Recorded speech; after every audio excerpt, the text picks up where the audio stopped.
Assalamualaikum warahmatullahi wabarakatuh. Di sini saya akan perkenalkan anggota kelompok kami. Ada Zaka Ahsan Hakim. Ada saya sendiri, Rahul Jana. Ada Elvira Mega Utami. Ada Kak Irman.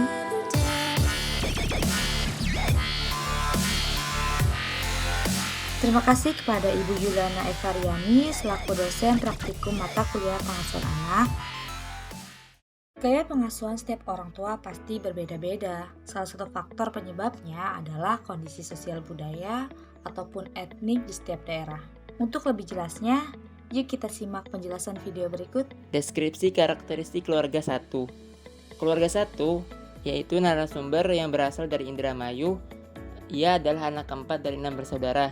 Ia memiliki saudara 1 kakak perempuan, 2 kakak laki-laki, dan 2 adik perempuan. Ayahnya berasal dari etnik Sunda, sedangkan ibunya dari etnik Jawa. Ibunya mempunyai sifat yang tegas dan dominan dalam pengasuhan. Adapun ayahnya juga memiliki ketegasan, akan tetapi ketegasan tersebut pada waktu tertentu saja. Ada sekitar 9 poin dari hasil pengamatan. Yang pertama terkait disiplin strategi, cara pengasuhan yang dilakukan orang tua untuk mendisiplinkan anaknya atau Junah beserta adik dan kakaknya, yaitu dengan menasihatinya terkadang sambil memarahi, tetapi tidak pernah melakukan kekerasan secara fisik.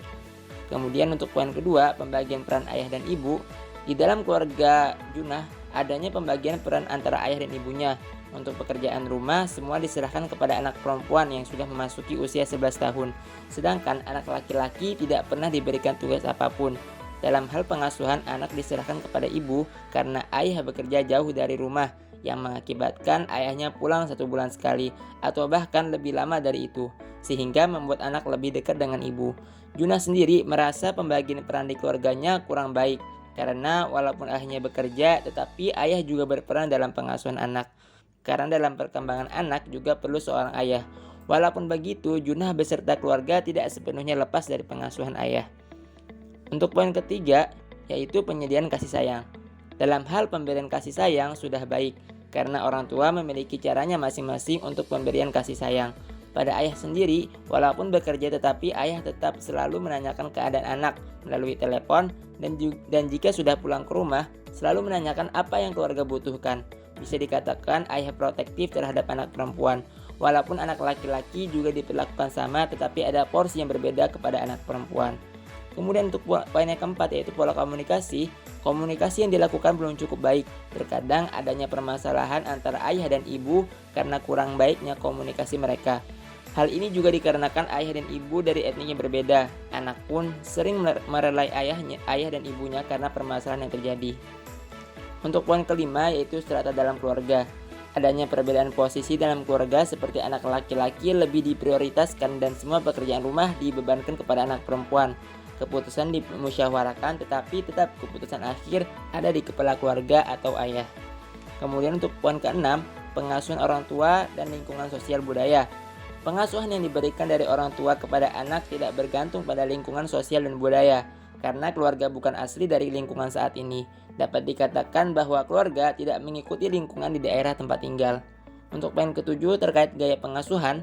Gaya pengasuhan yang dilakukan orang tua adalah authoritarian, yaitu kurang memberikan kehangatan. Sering tidak setuju dengan apa yang dilakukan anak, sering adanya marah. Untuk poin ke-8, rasa aman anak. Tidak adanya rasa aman pada anak. Ibu yang marah jika anak melanggar walaupun tidak dengan kekerasan fisik. Kemudian untuk poin ke-9, yaitu harapan anak. Komunikasi, keberadaan, dan kelembutan sangat penting. Anak perlu kasih sayang dan anak perlu adanya keberadaan orang tua sebagai orang tua yang baik. Deskripsi karakteristik keluarga 2. Keluarga 2 memiliki keluarga yang harmonis. Menurutnya, pernikahan adalah suatu ibadah, maka semua yang timbul dalam perkawinan juga dianggap sebagai suatu ibadah. Dalam pengasuhan, orang tua tidak pernah menyerahkan anak-anak kepada pembantu. Ibu mempunyai sifat yang tegas dan ayah juga memiliki ketegasan, akan tetapi ketegasan tersebut hanya berlaku pada waktu tertentu saja. Merupakan seorang anak yang lahir dari keluarga berdarah murni Minang, yaitu ayah dan ibunya berasal dari etnik Minang. Ia berumur 20 tahun dan anak pertama dari 3 bersaudara. Keluarga yang dimiliki ialah keluarga yang harmonis. Menurutnya, pernikahan adalah suatu ibadah, maka semua yang timbul dalam perkawinan juga dianggap sebagai suatu ibadah. Dalam pengasuhan, orang tua tidak pernah menyerahkan anak-anak kepada pembantu.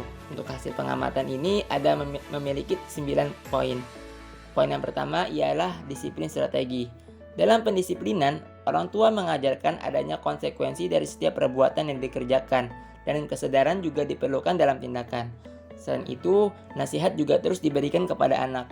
Terkadang orang tua juga marah dalam suatu hal dan terkadang sampai mencubit anak, akan tetapi hal ini sangat jarang terjadi. Poin kedua yaitu pembagian peran antara ayah dan ibu. Pengasuhan dilakukan secara bersama-sama, saling menutupi dikala ada yang sedang sibuk. Jika ibu marah, maka ayah tidak membela anak-anaknya dan membiarkannya saja atau diam. Begitu juga sebaliknya. Jika ada yang diinginkan oleh anak, maka ayah lebih menyerahkan urusan tersebut kepada ibunya terlebih dahulu dengan cara meminta persetujuan ibu. Setelah itu ayah mengikuti keputusan ibu. Pembagian peran ini sudah bagus karena menurutnya ada kegiatan di sela waktu. Kemudian untuk poin ketiga, penyediaan kasih sayang. Narasumber merasa bahwa kasih sayang yang diberikan oleh orang tua terhadap anak sudah sangat baik. Kemudian untuk poin keempat terkait pola komunikasi, anak memiliki karakteristik berbeda. Adapun narasumber bersifat lebih pendiam dari saudara yang lain sehingga hanya merespons secukupnya saja. Walaupun demikian, kasih sayang yang dilakukan orang tua tidaklah berbeda-beda. Orang tua juga selalu menanamkan agar tidak ada yang perlu disembunyikan. Orang tua berharap anak selalu terbuka dalam segala sesuatu. Kemudian untuk poin yang kelima yaitu strata dalam keluarga. Tidak adanya strata khusus, semua diperlakukan sama saja, baik antara anak yang terbesar ataupun anak terkecil. Harus adanya perlindungan dan saling memberi kasih sayang, khususnya dari anak terbesar kepada anak yang lebih kecil. Strata dalam keluarga tidak dilakukan karena hal itu secara tidak langsung sudah menanamkan otoriter terhadap anak yang lebih besar dan menumbuhkan sifat manja dan egois pada yang kecil. Untuk poin keenam yaitu pengasuhan orang tua dan lingkungan sosial budaya. Sebagian besar gaya pengasuhan orang tua bergantung pada lingkungan sosial dan budaya. Hal ini dikarenakan budaya Minangkabau menerapkan istilah adat basandi syara basandi kitabullah, yang artinya antara adat dan dengan agama saling melengkapi dan mendukung, dan hal itu ditanamkan oleh orang tua kepada anak-anaknya terutama dalam hal tata krama dan sopan santun. Terkait gaya pengasuhan, orang tua memberikan pengasuhan yang autoritatif, yaitu menyeimbangkan kontrol dan kasih sayang jika ada konsekuensi disertai alasan dari orang tua. Kemudian terkait rasa aman anak, selama ini anak merasa aman dan nyaman terhadap pola asuh dari orang tuanya. Kemudian yang terakhir yaitu harapan anak, diharapkan orang tua agar lebih peka atau mengerti terhadap keadaan anaknya. Selain itu, orang tua harus lebih mengamati keadaan di sekitar anaknya dalam melakukan pengasuhan. Untuk analisa potensi penyebab persamaan dan perbedaan, pada keluarga satu yang merupakan etnik Jawa memiliki gaya pengasuhan otoriter atau otoritarian. Hal ini dikarenakan lingkungan Jawa yang menjunjung tinggi nilai-nilai budaya di masyarakat. Pada keluarga dua yang merupakan etnik Minang memiliki gaya pengasuhan otoritatif. Hal ini disebabkan oleh budaya Minangkabau menerapkan istilah adat basandi syara basandi kitabullah, yang artinya antara adat dengan agama saling melengkapi dan mendukung. Dan hal itu ditanamkan oleh orang tua kepada anak-anaknya, terutama dalam hal tata krama dan sopan santun. Untuk keluarga satu dan keluarga dua memiliki perbedaan yang sangat banyak. Hal itu dikarenakan lingkungan sosial budaya mereka yang berbeda dan gaya pengasuhan dari orang tua yang berbeda. Harapannya, keluarga satu dan dua memiliki ciri khas masing-masing dalam mengasuh anak-anaknya. Dan semoga keluarga atau orang tua dapat lebih memahami kondisi anak dan kemauannya sehingga komunikasi dapat berjalan dengan baik. Dan sarannya yaitu orang tua hendaknya dapat memberikan kehangatan dan rasa nyaman. Hal ini bisa dilakukan dengan mulai membangun komunikasi yang baik dengan anak. Terima kasih atas perhatiannya. Itulah video edukasi dari kami. Wassalamualaikum warahmatullahi wabarakatuh.